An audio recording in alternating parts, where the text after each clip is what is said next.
समय व्यतीत होता जा रहा है और यक्षराज मुझे अपनी क्रीड़ा में उलझा रहे हैं। मुझे शीघ्र अतिशीघ्र इस व्यू से निकलना होगा। 4 मार्ग तो दिखाई दे रहे हैं निकलने के लिए और ये कह रहे हैं कि एक ही मार्ग है। प्रभु, यक्षराज ने तो यक्ष व्यू की नहीं, मृत्यु व्यू की रचना कर दी है और हनुमान के पास तो दिव्य वरदानों की शक्ति भी नहीं है। अब क्या होगा प्रभु? देवी देवताओं के वरदान अब भले ही हनुमान के पास नहीं है, किंतु उसकी मूल शक्तियां तो उसके पास हैं।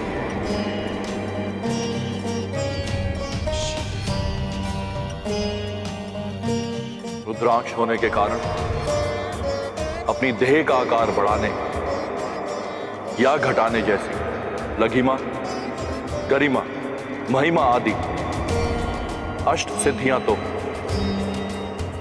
उसे जन्म से स्वतः ही मिली हुई।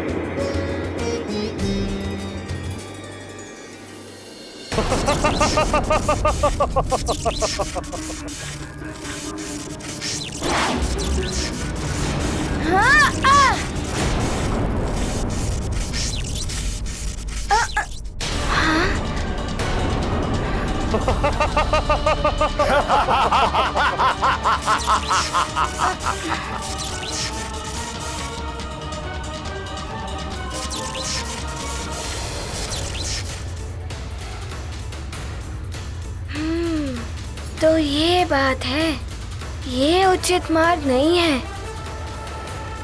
मुझे शीघ्र ही उचित मार्ग ढूंढना होगा।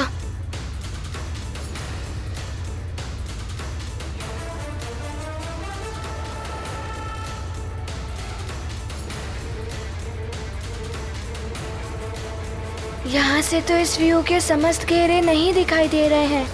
पुनः प्रयास करता हूँ।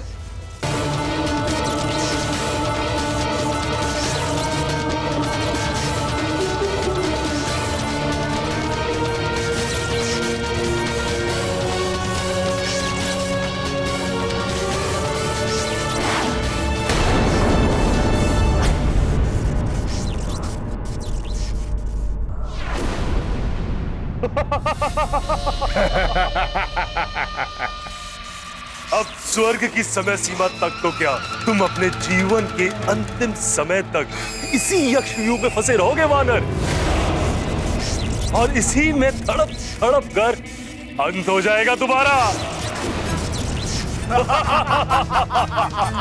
नहीं यक्षराज, मुझे मेरी माँ को मुक्त कराना है और मैं माँ को मुक्त करा कर ही रहूंगा।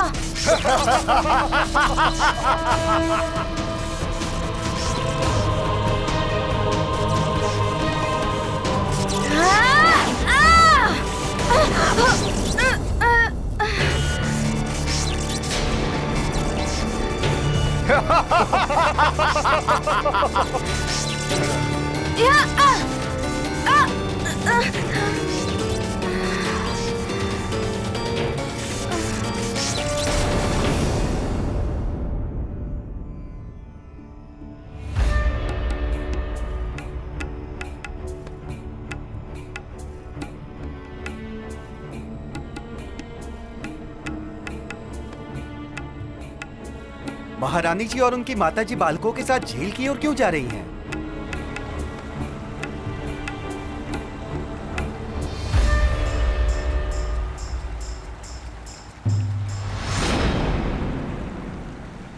महारानी माँ, आप इस शिला पर अपनी इच्छा लिख दें। लिखकर इस झील को प्रणाम करके आप इस जल में प्रवाहित कर दें। फिर देखिएगा ईश्वर कितनी शीघ्रता से आपकी मनोकामना पूर्ण करते हैं। आपको भी ऐसा ही करना है नानी माँ। हमने जब भी कोई इच्छा लिखकर जल देवता को अर्पित की है, वो अवश्य पूर्ण हुई है।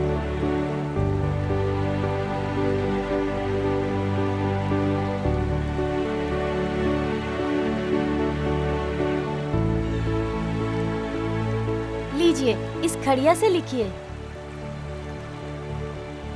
ऐसे नहीं महारानी माँ, छुपा कर लिखिए। अपनी इच्छा सबको दिखाकर नहीं लिखते।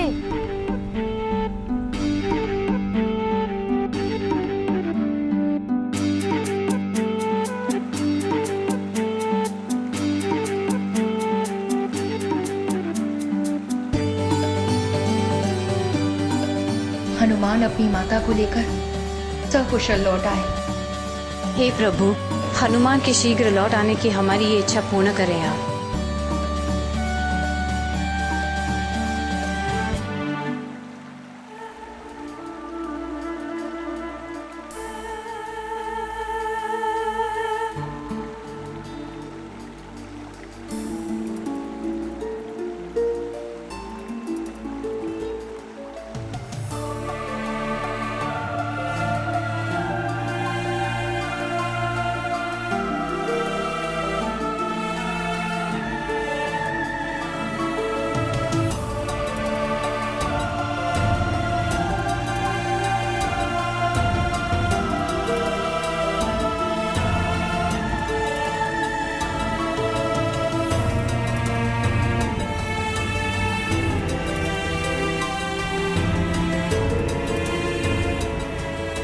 महारानी माँ और नानी माँ की इच्छा पूर्ण हो प्रभु।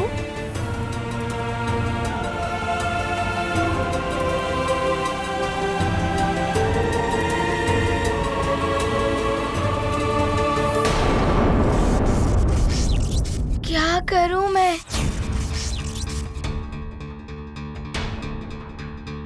माँ, माँ। हनुमान, यदि शांत मन से कार्य किया जाए तो तुम्हारी शक्तियां तुम्हारी मित्र हो सकती हैं, और यदि वही कार्य श्रोध और क्षोभ में किया जाए तो तुम्हारी शक्तियां तुम्हारी ही शत्रु बन जाती हैं।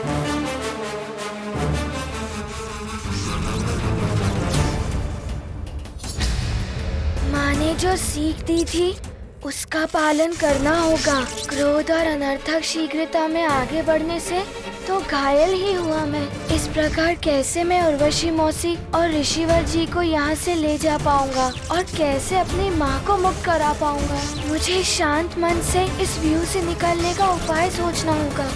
न जाने क्या होगा हनुमान का। मैं तो अपनी करने का फल भोग रही हूँ, किंतु हनुमान वो तो निर्दोष है। मेरे कारण ही उसे ये दंड मिला है। हे प्रभु, रक्षा करो हनुमान की। माँ ने एकाग्रता और ध्यान की सीख भी दी थी। पुत्र हनुमान, सारे कार्य बल और स्फूर्ति से नहीं होते। कुछ कार्यों में धैर्य और ध्यान की आवश्यकता होती है। ध्यान? ये ध्यान क्या होता है माँ? ध्यान एकाग्रता की चरम सीमा होती है। मन को शांत रख के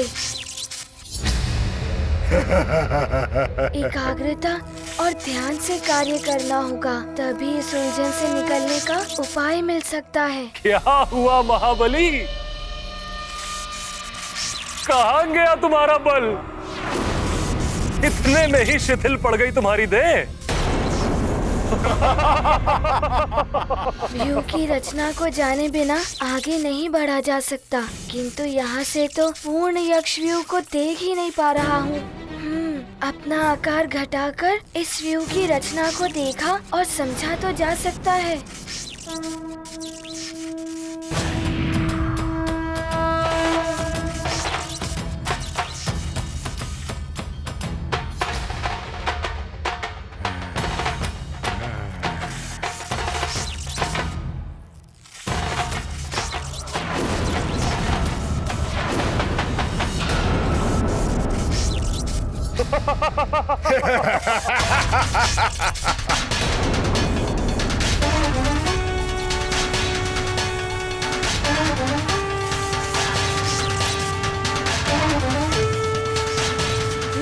तो ये है इस यक्ष व्यू की संपूर्ण रचना।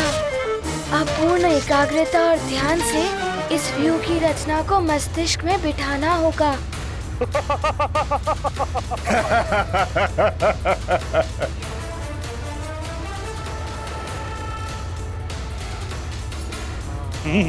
तो बानर चतुराई करने का प्रयास कर रहा है।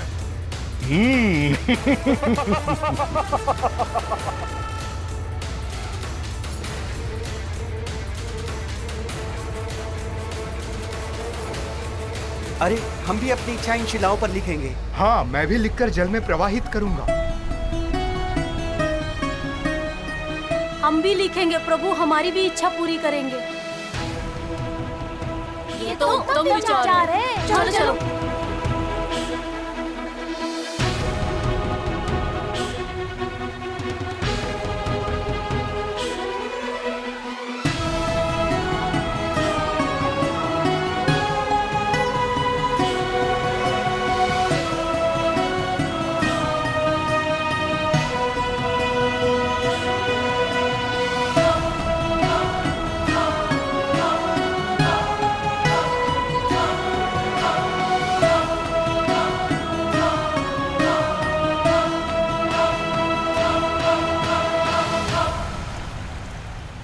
जिसके साथ पूरी प्रजा की श्रद्धा और प्रेम हो, बड़ों का आशीर्वाद है, ऐसे हितैषी मित्र हैं, उस हनुमान का कोई क्या अहित कर सकता है।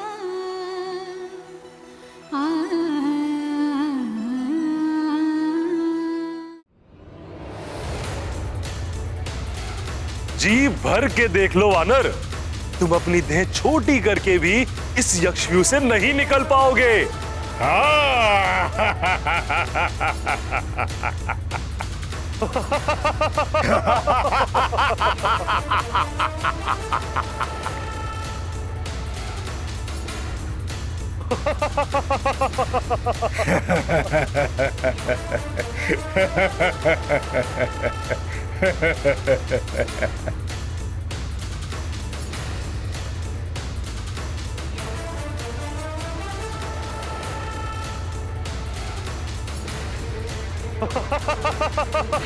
अब मस्तिष्क में सारी व्यू रचना उतर आई है। अब ये व्यू नहीं रोक पाएगा मुझे। देख लिया इस यक्षव्यूह को जी भर के।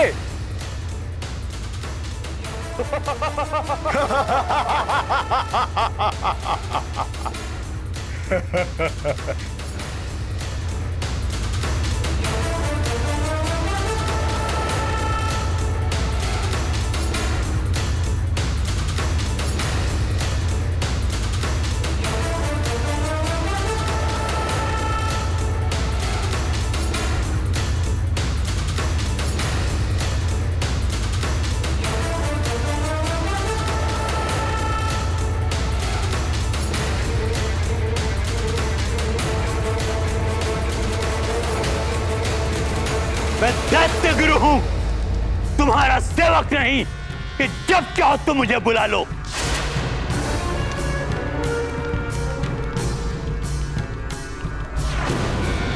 मैंने तुम्हारे लिए क्या क्या नहीं किया, बिना ग्रहण के भी रक्षा कवच सिद्ध करके दिया।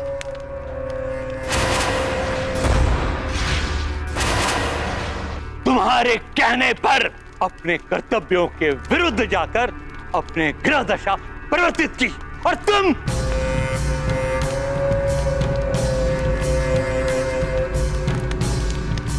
अपनी रक्षा कवच तक नहीं बचा पाए।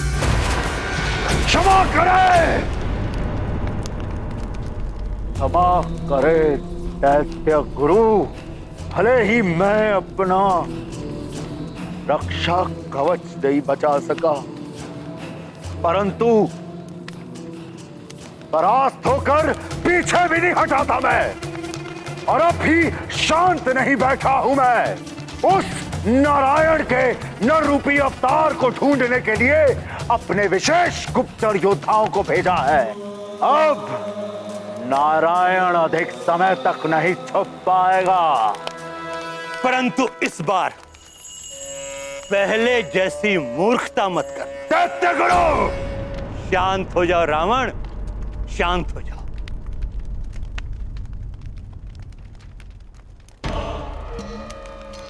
नारायण के उस नरोत्तार पर आक्रमण करने से पूर्व स्वयं को पूर्णतः अस्त्र शस्त्रों से सुसज्जित कर लेना। दानव शिल्पी मैं की सहायता से कालांतक और एकाग्नि जैसे दिव्यास्त्रों को अवश्य सिद्ध कर लेना। उचित कह रहे हैं आप दैत्य गुरु। मैं शीघ्र ही ससुर श्री को बुलावा भेजता हूं। एक बात और स्मरण रहे,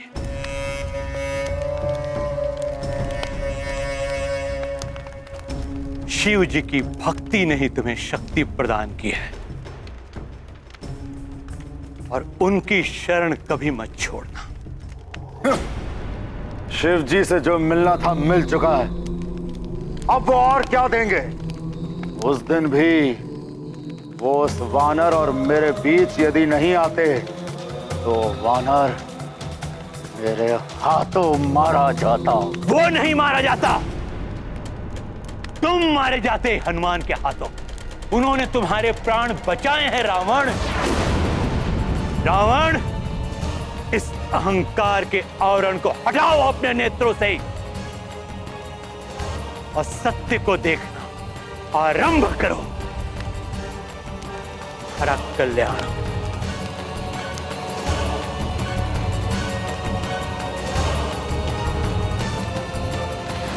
अहंकार का आवरण, सत्य का अनावरण मेरे शिव जी ने मुझे बचाया। मेरे प्रभु, मेरे महादेव, मेरे भोलेनाथ की जय हो। कुछ भी करके मुझे वो दिव्यास्त्र प्राप्त करना ही होगा। इसके पश्चात मैं उस नर रूपी नारायण के अवतार का वध करूंगा। फिर मेरा हित कोई नहीं कर सकता।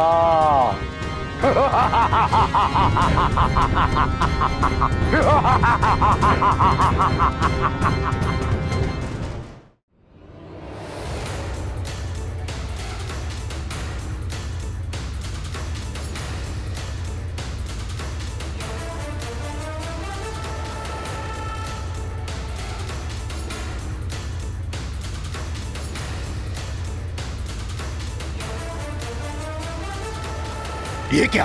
ये तो नेत्र बंद किए हुए आगे बढ़ रहा है। बढ़ने दो, मृत्यु की तरफ उठ रहे हैं इसके पांव। एक सूक्ष्म त्रुटि और इसका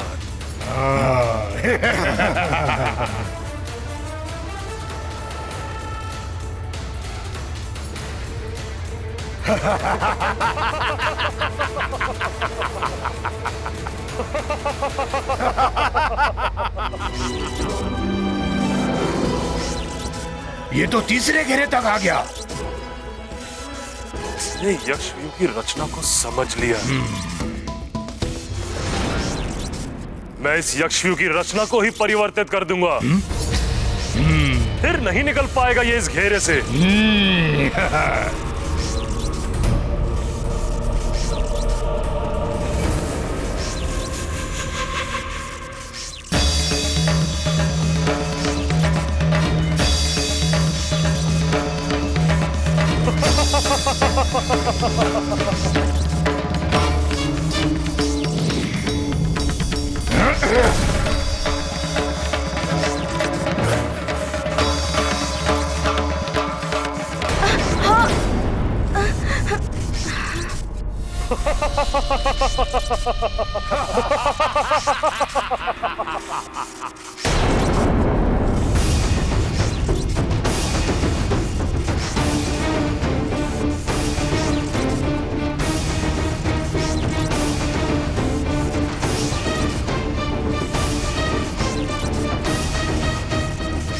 आगे बढ़ के दिखाओ वानर, हमसे चतुराई करने चला था।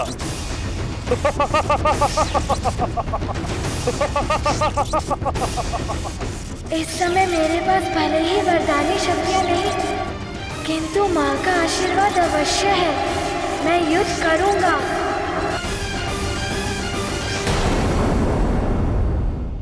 ऐसे और भी मज़ेदार वीडियो के लिए हमारे चैनल को लाइक, शेयर और सब्सक्राइब करें।